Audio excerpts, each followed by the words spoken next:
आत्ममुखी ने हरिमुखी महात्मे ने सूरता निष्ठा प्रीति गुणालय जड़हड़े निर्दोष बुद्धि क्षमा ईर्षामान हठादि दोष न रहे सत्संगति जय मना एवा प्रेम स्वरूप दास विभुने भक्तो करे वंदना एवा प्रेम स्वरूप दास विभुने प्रेमे करो वंदना।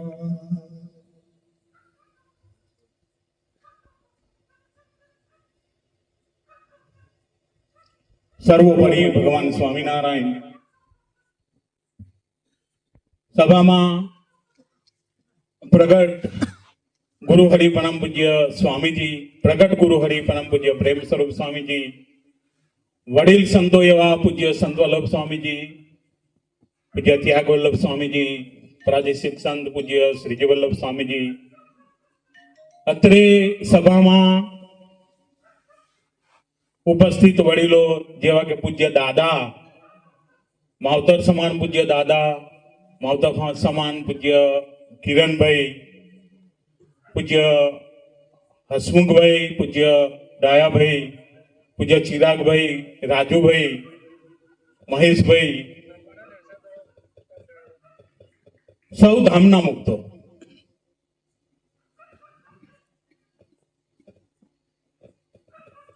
મુસાફિર છું મુસાફરીની વાત કહેવી છે મુસાફિર છું મુસાફરીની વાત કરવી છે મળે જો સંગત સારી તો એક બે વાત કહેવી છે મુસાફિર છું હું ને તમે હું અને આપણે બધા આપણે મુસાફરી કરી રહ્યા છે અક્ષરધામની મુસાફરી કરી રહ્યા છે અને એ અક્ષરધામની મુસાફરી જ્યારે આપણે કરી રહ્યા છે ત્યારે એ અક્ષરધામની મુસાફરીની એક બે વાત કરવી છે પણ ક્યારે કરવી છે કે મળે જો સંગત સારી તો એક બે વાત કરવી છે અને એ સંગત આવી સરસ મજાની સંગત એ મળતી હોય આવો સરસ મજાનો કીર્તન આરાધનાનો પ્રોગ્રામ થતો હોય જ્યાં સંતો ભક્તો ભગવાનના ગુણગાન ગવાતા હોય અને આવા સભામાં આવ્યા વડીલો આવા ભક્તો અંબરીશ એટલે સ્વામી તો એમ કે તીર્થ સમાન છે અને એવા ભક્તો જ્યારે ઉપસ્થિત હોય ત્યારે આથી બીજો સારી સંગત બીજે ક્યાં મળવાની છે વાત કરીએ ભગવાન સ્વામિનારાયણ વાત સરસ આપણને કરી રાજુભાઈ કે ભગવાન સ્વામિનારાયણ જે આપણને જે રીતે વર્તાવવા માંગે છે એ સર્વોપરી ઉપાસના સર્વોપરી ભગવાનની સર્વોપરી ઉપાસનામાં હું તમે બેઠા છે ત્યારે એ ભગવાન સ્વામિનારાયણ જ્યારે નીલકંઠ વર્ણી તરીકે જ્યારે લોજની ધરતી પર પહેલી વખત પધારે છે એ પહેલી વખત પધારે છે અને એમના ગુરુ જે રામાનંદ સ્વામી આપણને ખબર છે કે રામાનંદ સ્વામી ભગવાન સ્વામિનારાયણના ગુરુ એ રામાનંદ સ્વામીના દર્શન હજુ થયા નથી પણ એ બેઠેલા હોય છે અને પત્ર આવે છે આ પ્રસંગની બધાને ખબર છે છતાં હું આ પ્રસંગ શેર કરું છું આ પ્રસંગ એ પત્ર આવે છે અને પત્ર જ્યારે વાંચવામાં આવે છે અને તે પત્રમાં એક લીટી એવી આવે છે કે સત્સંગમાં રહેવું હોય એને થાંભલાને બાથ ભીડીને રહેવું પડે આ એક રામાનંદ સ્વામીના પત્રમાં આટલી એક વાત આવે છે લખીને એક વાક્ય આવે છે એટલામાં તો વર્ણી ત્યાં બેઠેલા હોય છે ઊભા થઈ જાય છે અને ઊભા થઈ જાય છે અને થાંભલાને બાથ ભીડી દે છે આપણને બધાને ખબર છે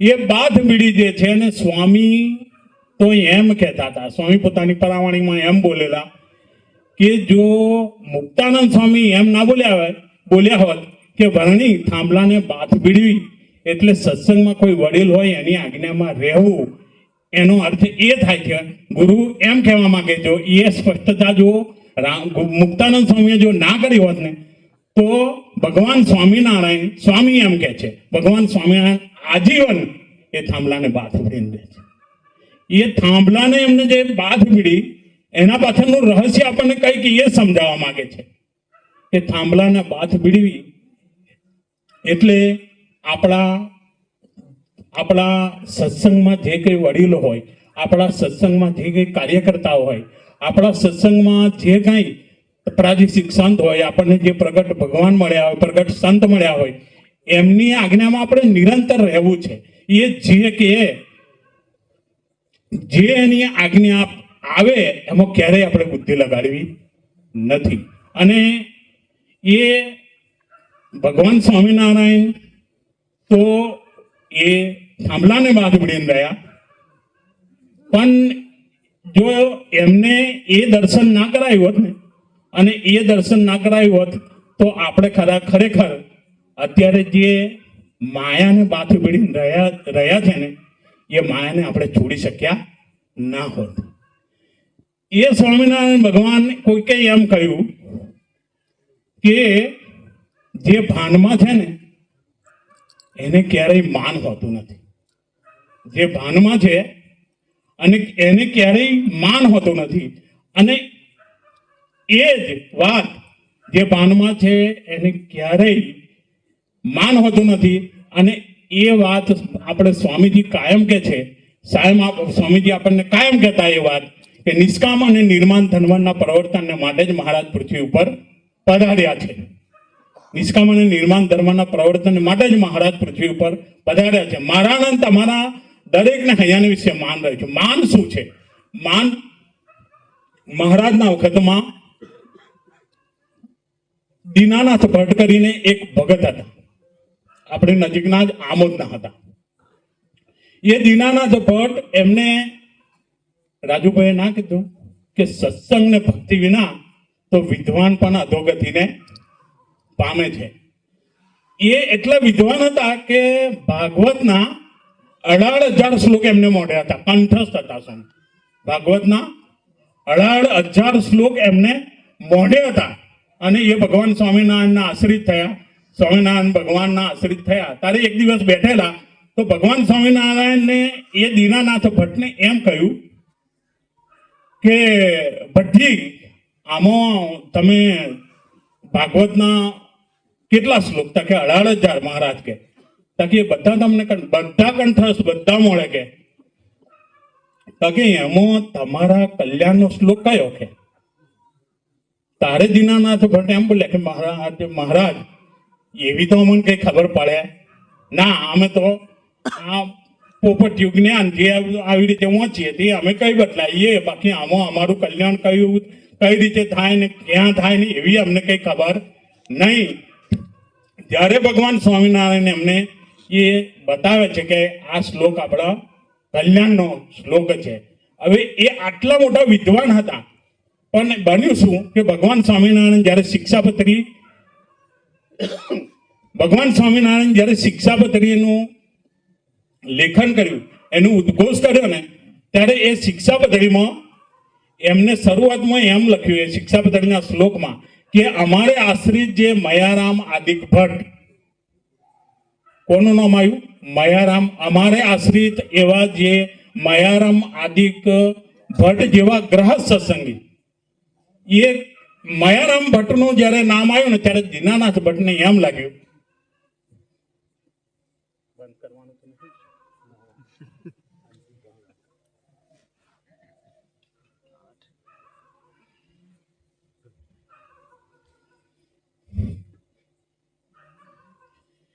મયારામ ભટ્ટનું નામ ભગવાન સ્વામિનારાયણે શિક્ષાપત્રીમાં આલેખ્યું. અને દીનાનાથ ભટ્ટને જ્યારે એ હાથમાં એ શિક્ષાપત્રી આવી ને એમને એ શિક્ષાપત્રી વાંચી ત્યારે એમને જોયું કે આ મયારામ ભટ્ટ એક ગ્રહસ્થ છે, એનું નામ આમાં લખ્યું છે. અને મયારામ ભટ્ટ એક સામાન્ય ખેડૂત હતા, મારી તમારી જેવા. એ સામાન્ય ખેડૂત હતા, એ ખેતી કરે ને એવી રીતે કરે. એ મયારામ ભટ્ટનું ત્યારે અમને એવું થઈ ગયું, લાગી આવ્યું કે આનું નામ લખાતું છે. હું આટલો બધો પંડિત છું, ભાગવતના 18,000 શ્લોક મને મોઢે છે, અને આનું નામ લખે, મારું નામ તો મારું લખાવું જોઈએ અને આનું લખાય છે.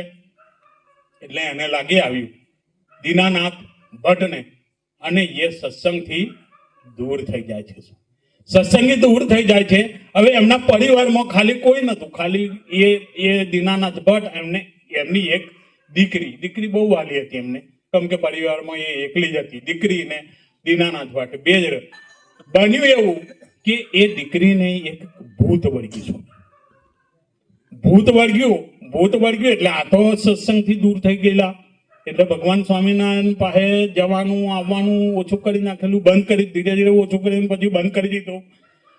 પછી આ ભૂત વળગ્યું ને તો પછી ભૂત વળગે એટલે પછી આપણને બધાને ખબર કે સંસારમાં બધા જે હોય એ બધા કે આમ પેલી જગ્યાએ લઈ જાઓ, પેને લઈ જાઓ, પેને લઈ જાઓ, એ લઈ જાઓ, બધે લઈ ગયા. કોઈ ભૂવા બાકી ના રાખ્યા કે કોઈ પેલા કોઈ ભૂવા કે કોઈ બાકી તાંત્રિક માંત્રિક કોઈ બાકી ન રાખ્યું, દરેક જગ્યાએ જઈ આવ્યા. પણ ભૂત કેમે કરીને નીકળે નહીં.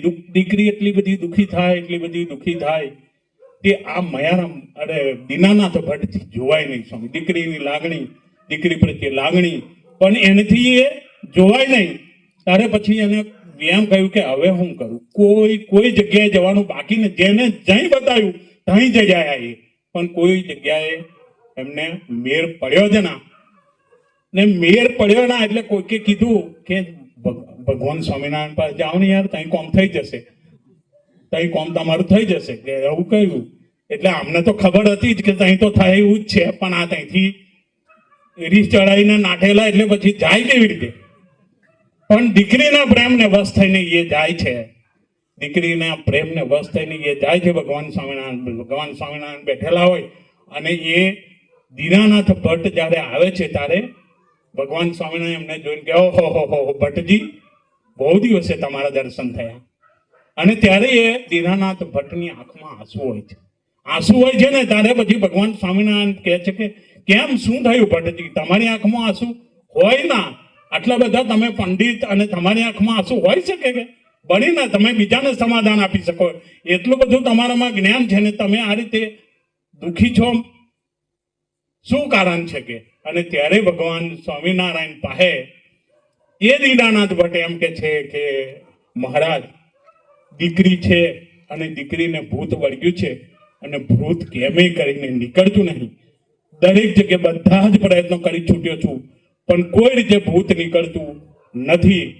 એક આશરો તમારો બાકી રહ્યો છે એટલે તમારી પાસે આવ્યો છું કે. અને ત્યારે ભગવાન સ્વામિનારાયણ એમ કે છે, મુદ્દાની વાત અહીંયા આવે છે, ત્યારે ભગવાન સ્વામિનારાયણ એમ કે છે આપણી દીકરીને ભૂત વળગ્યું? કે હા મહારાજ, ભૂત વળગ્યું ને નીકળતું નથી. ઓહો, એમે હું એ દીકરીનું ભૂત તો આમ નીકળી જાય કે? એટલે દીનાનાથ ભટ્ટ એકદમ આમે એ થઈ ગયા. એ દીકરીનું ભૂત તો આમ નીકળી જાય કે આપણે જે મયારામ ભટ્ટ છે ને કે એમને લઈ જાવ કે એ આપણી દીકરીનું ભૂત કાઢી નાખશે કે. હવે આમને સ્વામી વાત હું કે આંટી તો મયારામ ભગવાન સ્વામિનારાયણ પછી પણ પહેલી આંટી તો મયારામ ભટ્ટ પાસ હાથ જ પડેલી, એટલે એમને લઈ જવામાં એમને સંકોચ થાય. મોરારી બાપુ એક વાત કરે કે આપણી પહેલી પતંગ કોણ કાપે? આપણો પાડોશી જ કાપે. પહેલી પતંગ આપણી પાડોશી જ કાપે. મોરારી બાપુ કાયમ આ વાત કરે. એટલે આપણને બીજા કોઈની ઈર્ષા ના, પણ આપણા જે સમ્યક હોય ને એની ઈર્ષા તો આવે ને આવે. એટલે મયારામ ભટ્ટને આપણા મયારામ ભટ્ટને લઈ જાવ કે માણાવદરથી મયારામ ભટ્ટને લઈ જાવ કે તમારી આપણી દીકરીનું ભૂત કાઢી નાખશે. દીનાનાથ ભટ્ટને એમ થયું કે હવે હું આમને કઈ લઈ જવાના, આને પેલા મોટા મોટા ભુવા અને તાંત્રિક માંત્રિક જે ના કરી શક્યા એ આ મયારામ ભટ્ટ શું કરવાના છે? પણ ભગવાન સ્વામિનારાયણના પર વિશ્વાસ અને દીકરી પ્રત્યેનું હેત, દીકરી પ્રત્યેનો પ્રેમ એને વશ થઈને એ મયારામ ભટ્ટને લઈ જાય છે. ભરૂચ જ્યાં એ પોતે રહેતા હોય છે ત્યાં લઈ જાય છે. અને ભરૂચ લઈ જાય છે, એ રાત્રે લઈ જાય છે. બીજે દાડે સવારમાં ઉઠે છે મયારામ ભટ્ટ સ્નાન આદિ પૂજા કરતા હોય છે. તે વખતે સ્વામિનારાયણ સ્વામિનારાયણ સ્વામિનારાયણ એવું મંત્ર રટન કરે છે. તે દરમિયાન તો એ દીકરીમાં જે ભૂત રહેલું હતું ને તે ભૂવા પાડે છે કે હું બળું છું, મને કંઈક થાય છે, મારાથી નથી રહેવાતું, હું જાઉં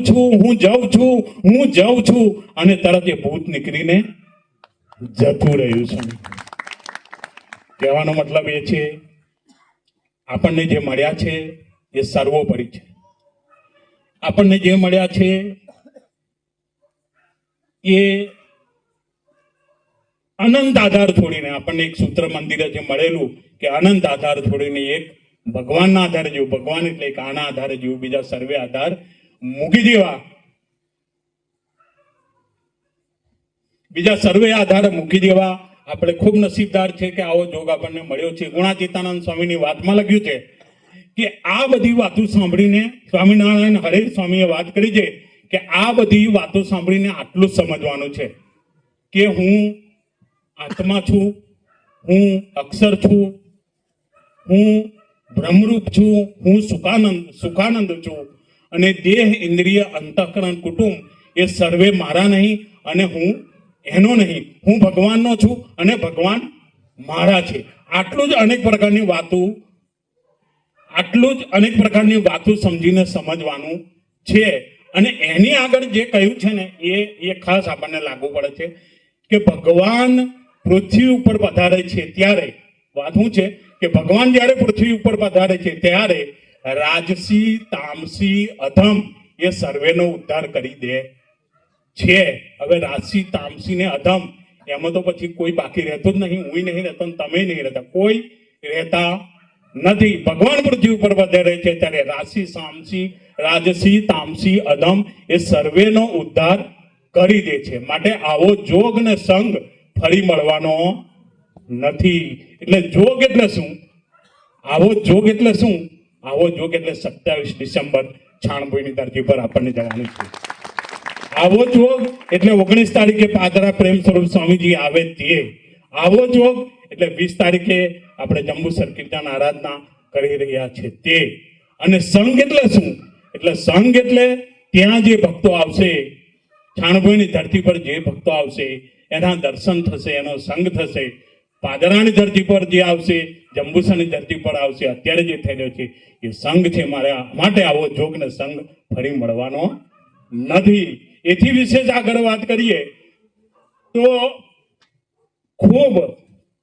ખૂબ નસીબદાર આપણે કે આપણને જ્યારે આવા પ્રાદેશિક સંત મળ્યા છે. એ પ્રાદેશિક સંત શ્રીજી વલ્લભ સ્વામીજી, આમ કેવું લાગે આપણને, એમ એમની પ્રકૃતિ જોઈએ ને સ્વામી તો આપણને એવું લાગે કે આ સાધુમાં શોભે નહીં, એવું લાગે સ્વામી. પણ એનું દિલ જોઈએ ને તો બહુ આમ એકદમ દયાળુ લાગે. કોક બીમાર થયું હોય ને એને ખબર પડે તો એના માટે ધૂન એ કરાવે સ્વામી. આ બધાને ખબર છે ને કે કોક બીમાર હોય ને, જો શ્રીજી વલ્લભ સ્વામી પ્રાદેશિક સંતને ખબર પડે કે અમુક જણ બીમાર છે તો એના માટે ધૂન એ કરાવે સ્વામી. એથી વિશેષ કે એને ખબર પડે કે અમુક દવાખાનામાં અમુક ભગત છે તો સ્પેશિયલ જઈને એની ખબર લેવા માટે શ્રીજી વલ્લભ સ્વામીજી દવાખાનામાં પહોંચે.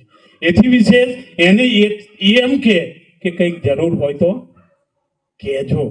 કોઈ સંબંધી તમને નહીં કહે પણ એ કહેશે કે કંઈક જરૂર હોય તો કહેજો. એની પાસે નહીં હોય તો ગમે તે કોઈ બીજાને કહેશે પણ તમારું કામ એ ઉકેલી નાખશે. એવા સરસ મજાના પ્રાદેશિક સંત આપણને મળ્યા છે, દાદા છે આપણને. કોઈ બી સ્વામી, હું તો એમ કહું કે હરિધામનો પાયો કહીએ ને તો એ આપણા દાદા સ્વામી.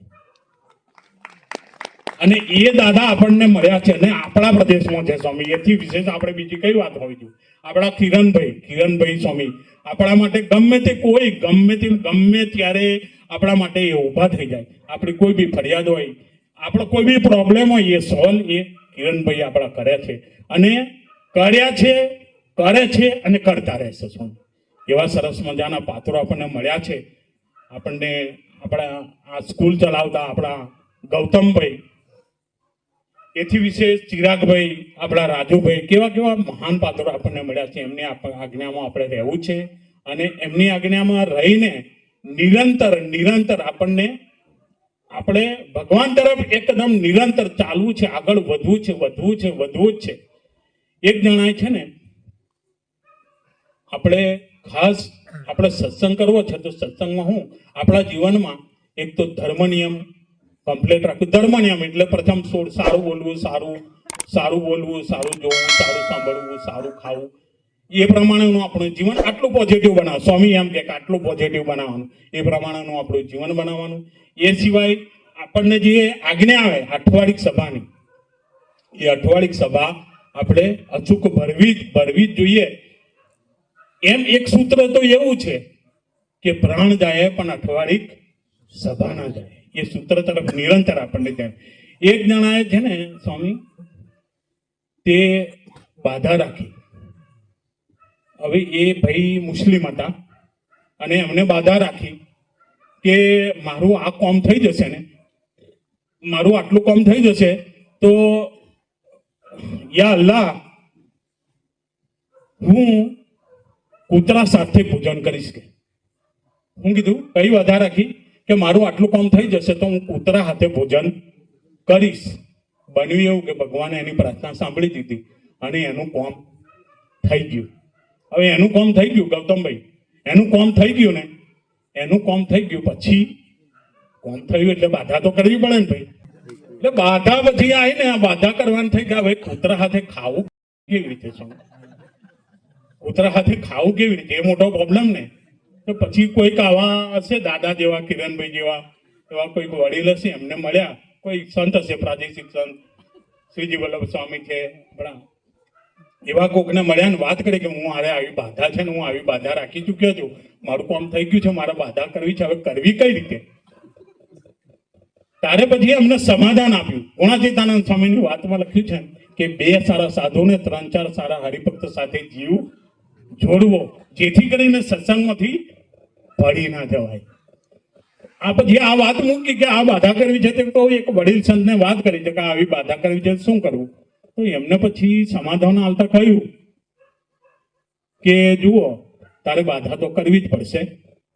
તે બાધા કઈ રાખી તા કે મારું આટલું કામ થઈ જાય તો હું કૂતરા હાથે ભોજન કરીશ, કે કૂતરા હાથે જમીશ. કે હવે સાલી અઘરી તો છે પણ ત્યાં રાખતો પેલો તારે વિચાર કરવો જોઈતો હતો ને કે તાર કે કોમ થતું નતું એટલે મને એવું હતું કોમ નહીં થાય. કે આ તો થઈ ગયું કે હવે બાધા કરવી પડે ને. કે તારે પછી એ સંતે એવું કીધું કે જો એ લોકોને અઠવાડિયે એક વખત જુમ્મા આવે છે, એ લોકો દર શુક્રવારે એ જુમ્માની નમાઝ 1 વાગે પડે, દર બપોરે 1:30 વાગે કરે, એટલે એ શુક્રવારે 1 વાગે પડે. તો એમને એ સમાધાન આપ્યું કે જુઓ જે આપણે જેવી રીતે અઠવાડિક સભા એ રીતે એ લોકોની દર શુક્રવારની જુમ્મા. એટલે એ પછી એ જે વડીલ સંત હતા એને સમાધાન આપ્યું કે જે વ્યક્તિ, જે માણસ સળંગ 3 જુમ્મા ના પડે, સળંગ 3 શુક્રવાર સુધી નમાજ ના પડે, એની હાથે તું જમી લેજે, એ કૂતરા બરાબર છે. મારે તમારો વિચાર એ કરવાનો છે કે આપણે જો સભા ના પડીએ તો આપણે કયા માગીએ. હું તમે જો સભા ના પડે એ ફરિશ્તા એવું કે 3 જુમ્મા જે ના પડે એની હાથે તું ભોજન કરી લેજે, એ કૂતરા બરાબર છે. તો હું તમે જો તો એ સભા ના ભરતા હોય તો મારી તમારી પરિસ્થિતિ, પોઝિશન કઈ જગ્યાએ હોય. આપણે ખૂબ વિચારવું છે. નિરંતર અઠવાડિક સભા ભરવી છે, અઠવાડિક સભા ભરવી છે. સાથે સાથે આપણે આપણા જે મિત્ર મંડળ જે હોય એમને પણ સભામાં લાવવા છે. ભગવાન કોઈનો ક્યારેય બાકી રાખતા નથી. આપણને જે કઈ સેવા આવે એ સેવા આપણે વફાદારીપૂર્વક કરવી છે. અને ભગવાન કેવા ભળ્યા સ્વામી, ભગવાન કેવા ભળ્યા તે તો વિચારો કે કંઈક વરસાદ એવો પાડ્યો અને કંઈક નુકસાની મંજૂર કરીને નુકસાનીના પૈસા દરેકના ખાતામાં નાખી દીધા. સ્વામી એ ભગવાને આપણને સેવા કરવા માટેની એક તક આપી છે. એ તક આપણે ઝડપી લેવી છે અને એ તક ઝડપીને આપણે સર્વોપરી એક વસ્તુનો આપણે ખ્યાલ રાખવો છે કે પ્રેમ સ્વરૂપ સ્વામી આપણને જે મળ્યા છે એ ખરેખર એમની સાથે ખરેખરી આપણે દોસ્તી કરી લેવી છે, એમનો ખરેખર સ્વીકાર કરી લેવો છે.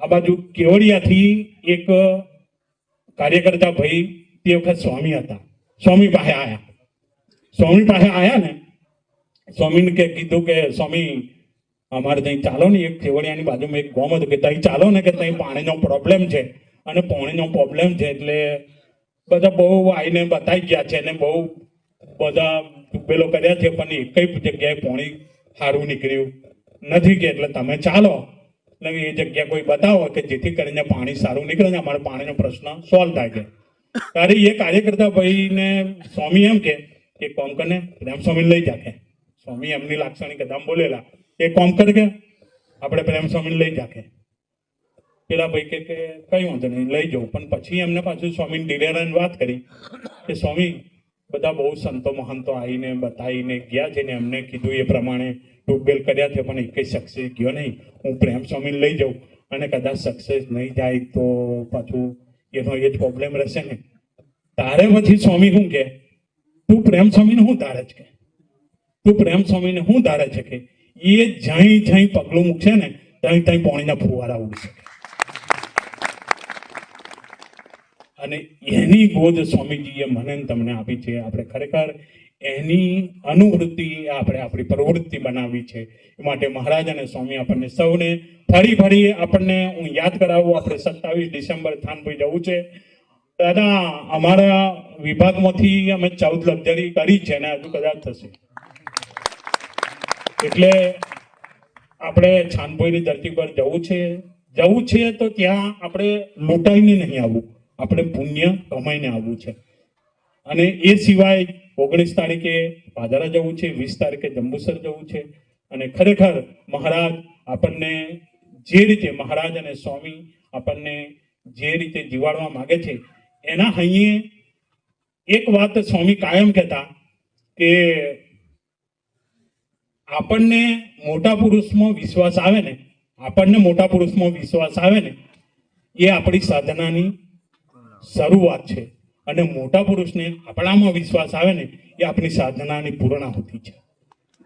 આ વાત તરફ આપણે નિરંતર ધ્યાન રાખવું છે અને મહારાજ અને સ્વામી આપણને સૌની સેવા કરવાની અને વડીલોની આજ્ઞામાં રહેવાની, સર્વોપરી સત્સંગ કરવાની ખૂબ ખૂબ બળબુદ્ધિને શક્તિ આપે એ પ્રભુચરને ગુરુચરને અંતરની પ્રાર્થના સહેજાનંદ સ્વામી મહારાજની.